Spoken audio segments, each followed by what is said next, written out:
Hollywood. It's time now for... Johnny Dollar. Nick Walters, Johnny. Northeastern Fidelity and Bonding. Oh, hi, Nick. How's with you? Good and bad, Johnny. Good and bad. Well, I'm sure it's nothing good you've called me about. What's the problem? $58,000. Lost, straight, or stolen? As if I didn't know. Yeah, probably stolen. Ever hear of the old Lang Syne Furniture Company? I have not. Sounds like a gag. It's no gag. Some of the finest traditional furniture in the world comes out of that plant. Really? It's up in northern Massachusetts in a little town north of Fitchburg, and it's run by a bunch of real characters. Oh, how do you mean?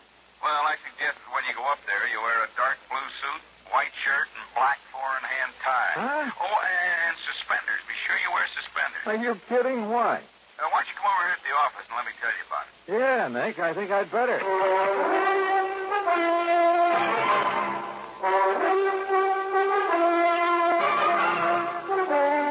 Bob Bailey in the exciting adventures of the man with the action-packed expense account. America's fabulous freelance insurance investigator. Yours truly, Johnny Dollar. And now, Act One of yours truly, Johnny Dollar.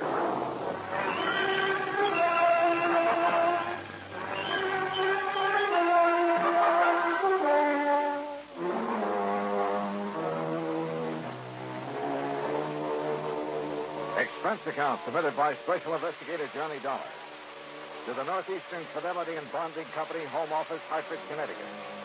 Following is an account of expenses incurred during my investigation of the Two-Face matter.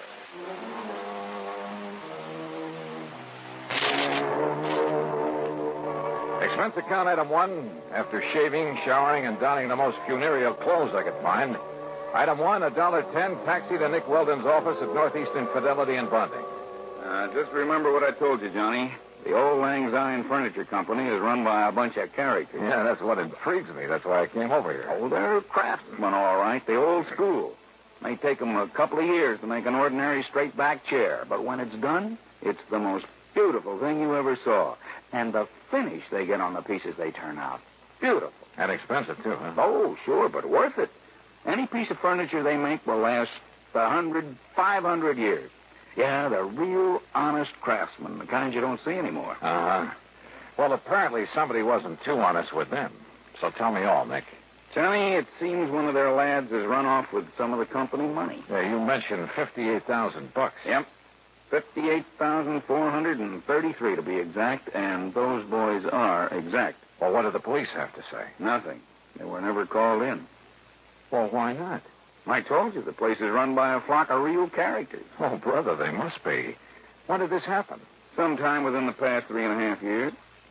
And you've just found out about it now? That's right. Well, how come? I told you, John. Yeah, that's right. You told me. They're a bunch of characters. But didn't their policy state that any claim had to be filed within 60 days of the loss? Oh, we waived that for them. Struck it from the policy. Why? Because they don't like to be rushed in anything. Rushed? After all, 60 days. And don't forget, they only discovered the loss a bit over a month ago. They even took a month to let you know about it. Yeah. And yet you say it could have occurred as much as 3.5 years ago. Yeah, I know. But why don't you save the questions for Mr. J. Worthington Keesley? Who's he? Yeah, the senior member of the organization, I guess you'd call him. There are no officers, you know, president, vice president, and so on. You mean a company big enough to suffer a cash loss of $58,000? Johnny, I told you. Yeah, that's right. You told me. Yeah. So, will you go up there and see what's what?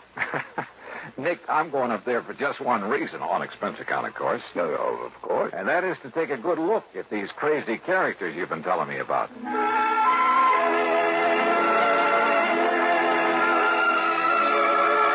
Item 2, $3.25 for a bus to Fitchburg, Massachusetts, where at the terminal I picked up a local to North Weldon, home of the old Lang Syne Furniture Company. The name was appropriate. Located on the outskirts of the quiet little New England town, it consisted of a huge barn-like building that looked as though it had been standing there since the year 1. Surrounded by stately elm trees and a couple of gnarled ancient oaks, it looked, well, very picturesque. A large wrought iron weathercock raced one end of the high-peaked shingle roof and looked down on broad lawns and well-kept flower beds. The road leading up to it was just an old-fashioned dirt road, and I kicked the dust as I plodded along. Then suddenly I stopped. For there at the side, instead of automobiles, were, believe it or not, horses. Horses and carriages and a bicycle or two or three. It was almost as though a picture of 50 or 60 years ago had suddenly come to life. And then inside, when I found Mr. J. Worthington Keesley, well, he looked like one of the Smith brothers, and sitting in front of a fine but ancient roll-top desk. Of course we do, Mr. Dollar. Our fathers and their fathers before them all wore full beards. Therefore, we do, too. Would you like a bit of snuff, sir? No. No, thanks. Yes, it's one of the traditions, sir. The traditions to which we adhere in order that we may continue to fabricate the superlative furniture for which we've become famous over the past 107 years. And I take it, Mr. Keesley, that the same thing applies to the horses and carriages out there at the side? Yes, they were good enough for our grandparents, so they're good enough for us. I suppose that's why I should have suspected Mr. Twiller. Mr. Twiller? Roscoe James Twiller, Mr. Dollar. Here, sir, there's a picture of him. In this group photograph taken on the occasion of our 100th anniversary. I feel like I ought to yell beaver. I'm afraid his mighty shock of hair and magnificent beard misled me back in 1941 when I hired him. Yes, and I suppose I should have known when he gave up horse and surrey to drive one of those newfangled motor cars. Should have known what, Mr. Keesley? That he was no longer a man suited to our fine establishment. Is he the one who took off with your $58,000? $58,433.41. Are you sure? I mean, sure it was he? Beyond a shadow of a doubt, sir. He was the only one beside myself who had a key to the vault in which we kept our building fund. And when he suddenly left us 3 years, 5 months, and 16 days ago, yes, I should have known. But you didn't discover the loss until recently. It was June 21st at 4 minutes after 10 that I went down to the vault.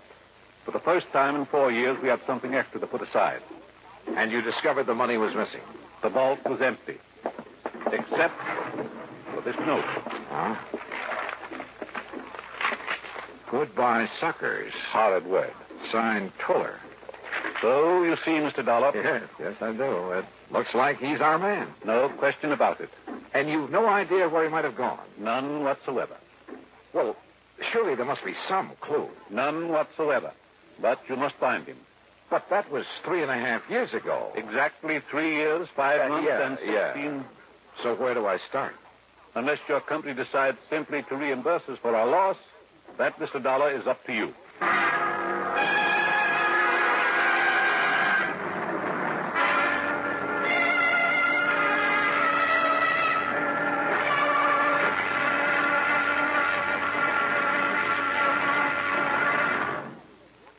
Act 2 of yours truly, Johnny Dollar, in a moment.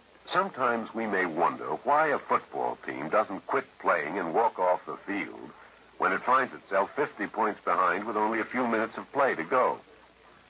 What is that indomitable spirit that fills men with hope and keeps them going in spite of terrific odds, keeps them going just to play the game according to the rules, just to get the job done as well as they know how? This kind of spirit pervaded the feelings of heavy bomber crews of the 9th Air Force on that day of glory, August 1st, 1943, the day of one of the most secretly planned surprise bombing missions of World War II. The day of the low-level attack on the Romanian oil refineries at Ploiești. More than 170 B-24 heavily loaded bombers took off in a swirl of red dust from Benghazi, Libya, to bomb a highly defended priority target. The element of surprise in the low-level attack was to be one of their greatest weapons. But things went wrong from the start. 3 planes exploded during takeoff operations. 11 more aborted due to engine trouble.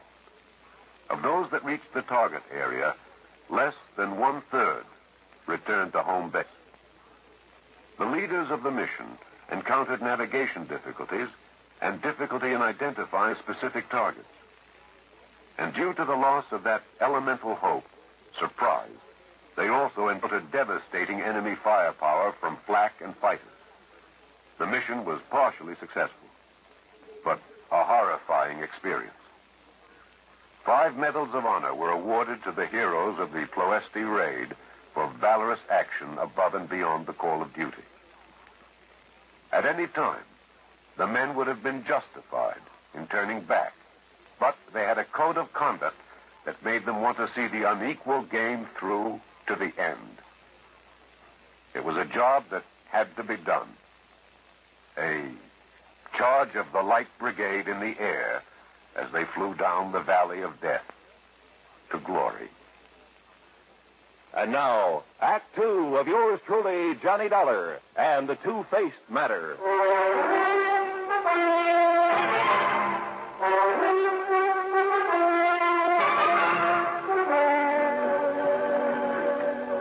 Okay, Mr. Keasley, it looks like this man Twiller is the one who walked off with the money in your safe when he left your employ. No question about it. And unless you can find him, your company will have to pay the full amount of the loss. Yeah, well, even if I do find him, the chances are he'll have spent that money. After all, 3 years and a half. Exactly 3 years, 5 months, and 16... You say you have no idea whatsoever as to where he might have gone. With that much money, he could be anywhere in the world. Uh-huh. Where did he live? I don't know, sir. What? After all, it was none of my affair. But if he worked for you a number of years... I make it a rule never to pry into the affairs of others, except, of course, where the manufacture of fine furniture is concerned. Well, doesn't anybody in this organization know anything about Twiller? Possibly Mr. Bottomley. Who's he? He is presently engaged in creating a Hepplewhite table in the shop. Come, we shall speak with him. The huge shop dated back 100 years at least. There wasn't a single power tool, not even a buzzsaw. But some of the tools looked as though they might have been used to build the ark. 8 or 10 men, all of them old, all wearing dark trousers, suspenders, and white aprons, were busy turning out fine pieces of furniture, carefully, almost lovingly. And every one of them wore his own distinctive full beard. Hooray for tradition. Mr. Keasley led the way to a man who was gently trimming the edge of some kind of a sideboard. Good morning, Mr. Bottomley. Good morning, Mr. Keasley. You must pardon this intrusion, Mr. Bottomley. It must be for good reason, Mr. Keasley. So you must understand that I cannot afford interruption if I am to finish this credenza by the first of the year coming. Of course. I wish you to meet Mr. Johnny Dollar. Good morning, Mr. Dollar. How are you? He is an investigator, Mr. Bottomley, come to get us back the money we lost. Then he must find Mr. Twiller. Exactly. Good morning, Mr. Thurston. Good morning, Mr. Keasley. Mr. Keasley tells me you know where this man Twiller lived. He was my neighbor, lived alone next door to me. Where?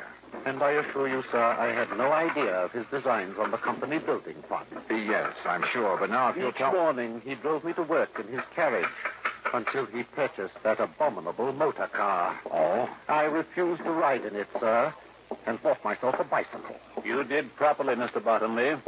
Good morning, Mr. Woodstone. Morning, Mr. Keasley. Well, just where is it that Twiller lived, Mr. Bottomley?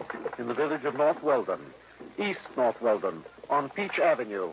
Well, then perhaps the authorities there will be able to give me some kind of a lead. The authorities? The police, Mr. Keasley. The police? Good heavens.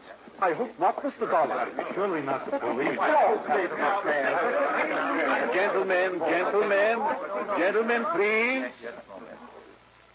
These gentlemen are right, the Dollar. Think of the blot on our good name. Now, look, your loss amounts to $58,000. $58,400. If I don't find this man, my company's going to have to pay off. I know, but the police... Now, look, my immediate job is to find this Roscoe James Twiller. And if I need the help of the police to do it...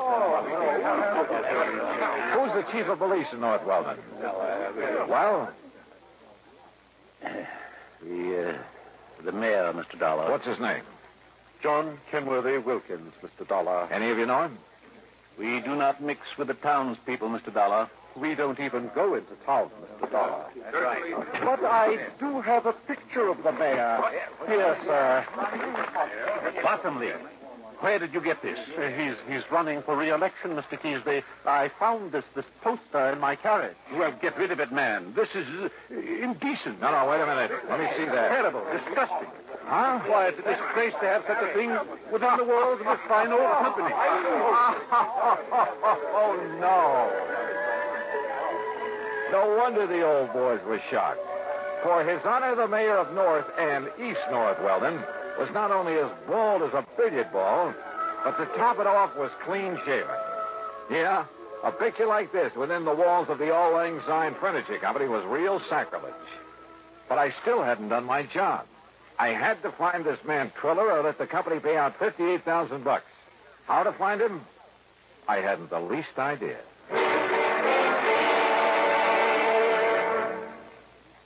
Act 3 of yours truly, Johnny Dollar, in a moment.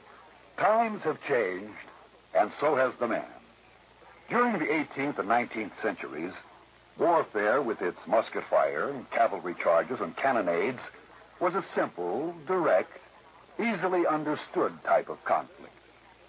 The undisciplined but sharp-eyed revolutionaries hid behind trees and hedgerows to pick off the advancing British troops. The wild, dashing, hell-for-leather cavalry charges of the Civil War and Custer's encounter with Sitting Bull and the Sioux Indians were, though courageous, simple and direct. But they were far removed from the developments of the atomic age, which demands selectivity, skill, and rigorous training. Until recently, the soldier's general level of knowledge determined his job suitability. Today, however, with more and more complex weapons and equipment being used, the military needs large numbers of skilled technicians. To that end, tests have been developed to find men with intelligence and technical aptitude, and to develop in these men the needs of the future. Yes, times have changed, and so has the man.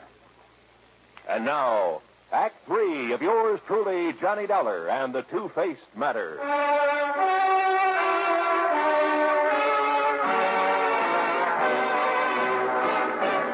I found the mayor of North Weldon sitting comfortably on the shaded porch of his home, fanning himself with an election placard and sipping at what looked suspiciously like a gin and tonic.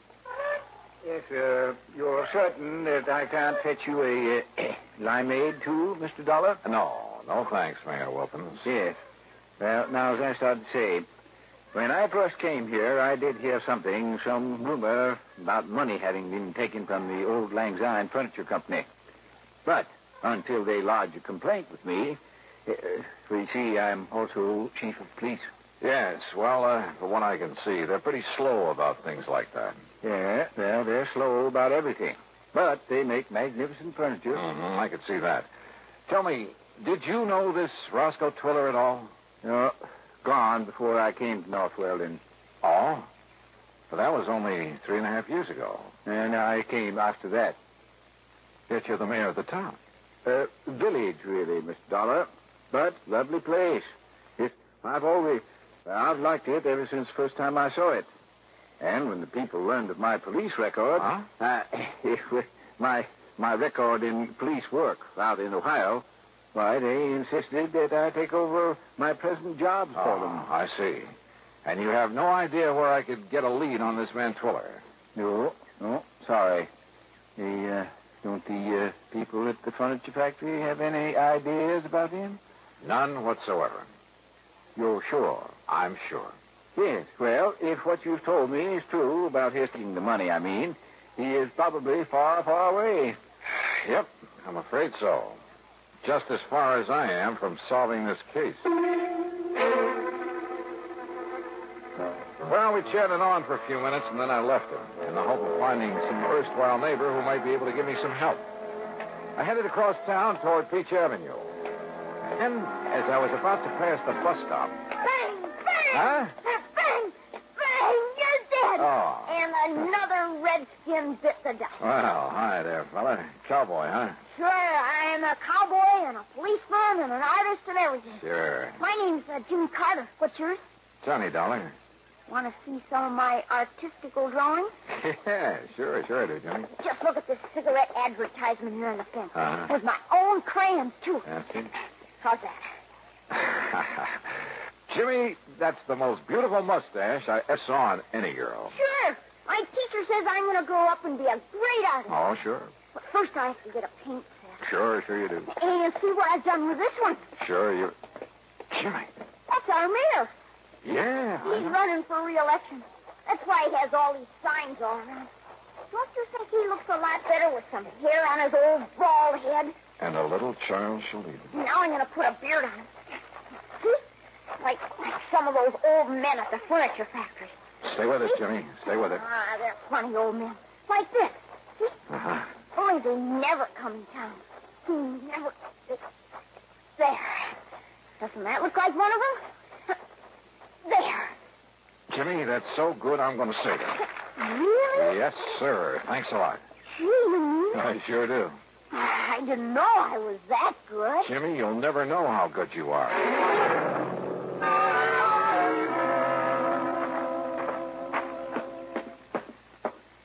Well, you back so soon, Mr. Dollar?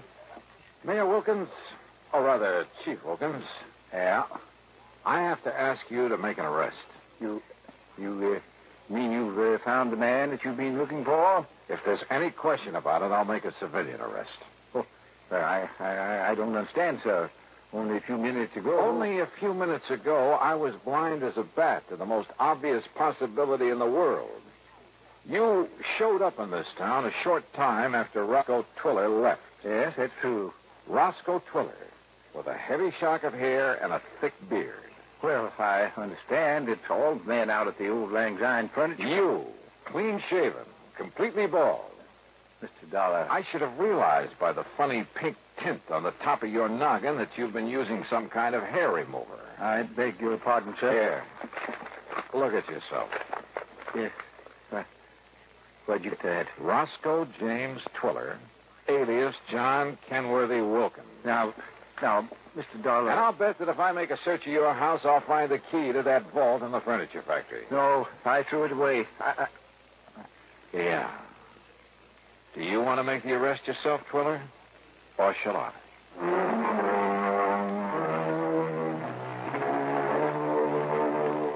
I don't know why Twiller gave up so easily. I guess it was because I'd caught him completely off guard. He even signed a confession and promised to pay back what he could. So, from here on in, it's up to the courts. And all thanks to a little kid who liked to draw mustaches on billboards. Expense account total, including the finest paint set I could find for my little pal Jimmy. Ooh, hey, wait, I gotta pad this. It only comes out to $9.80. Yours truly, Johnny Dollar.